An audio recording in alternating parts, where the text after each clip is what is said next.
So we have some updates about Canada immigrations like vaccine passports and some other good news. So let's start with the video.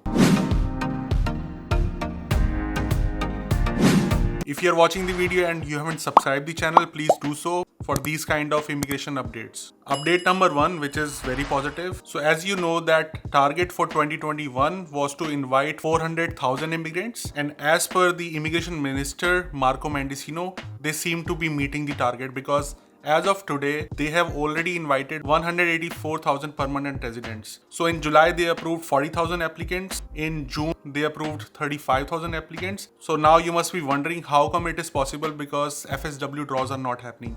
Because of this situation, they were only focusing on the inland applicants. They were doing huge CC draws. The CRS was dropping for CAC candidates. They were doing PNP draws.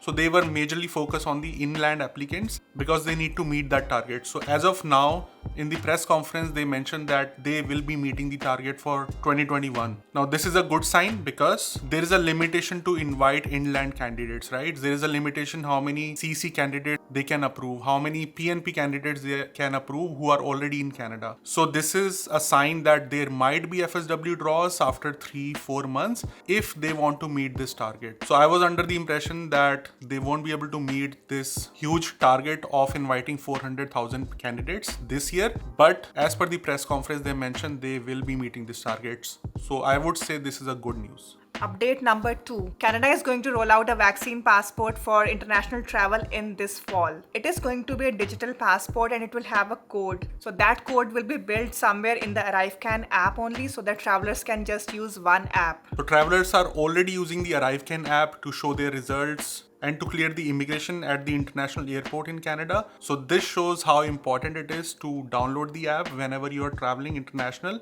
and keep the app updated. They are rolling out new features every day, every week. So it is very important to keep your ArriveCan app up to date. The vaccine passport will be available to Canadian citizens, PR holders, and temporary residents. It will have the COVID-19 vaccination history around the type of vaccine you received, the date of the vaccine, and the place where you received the vaccine. There are no updates on what will happen to those people who got a mix of vaccines, like the first dose might be Pfizer and second one was Moderna. So they will have more updates about it in future and we'll share those with you. Yeah, so right now we are in August. We will hear more updates at the end of August because they will be launching it in the fall, maybe September. So subscribe the channel to get latest updates. So there are a lot of protests that are happening because of this vaccine passport rollout change. Let us know what are your views on this. Like, is it something that should be made mandatory to all the people or not? Tell us in the comments.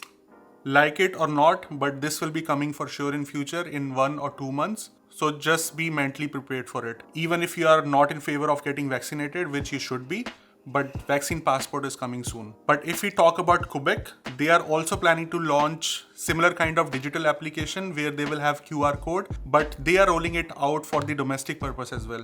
Everyone will be required to show that if they are entering in a gym, restaurants, library as well. But Ontario and Alberta are not in a favor to use this kind of vaccine passport for domestic purposes. But Quebec is doing something different.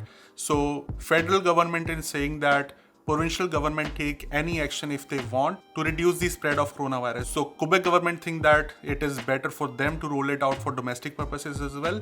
There are protests happening for this as well, but they have to do what they have to do to keep everyone safe. So third update, which is very good update, Canadian government has announced that they will be investing $100 million to support newcomers. We have already talked about settlement programs. There are so many programs that newcomers can apply for, but now the budget has increased and this 100 million funding will be utilized for the language capabilities of newcomers, finding a better job for them, settling them in a new city, or any help that a newcomer will need, even if they came in a refugee program or express entry program.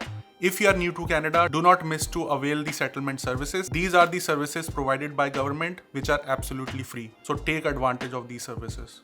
And one of the reasons why government is spending so much for the settlement services for the newcomers is because in pandemic, they have realized that it is much more difficult for newcomers to come and settle in Canada now what it was prior to the pandemic. So people who will be coming to Canada in next 1 or 2 years will be able to utilize these settlement services and they can take benefit out of it. So these were the major updates for this week. If you're planning to come to Canada, there is a link down below. You can book an appointment with a licensed immigration consultant. Subscribe the channel for more Canada immigration updates. See you in next video. Till next time. Stick around.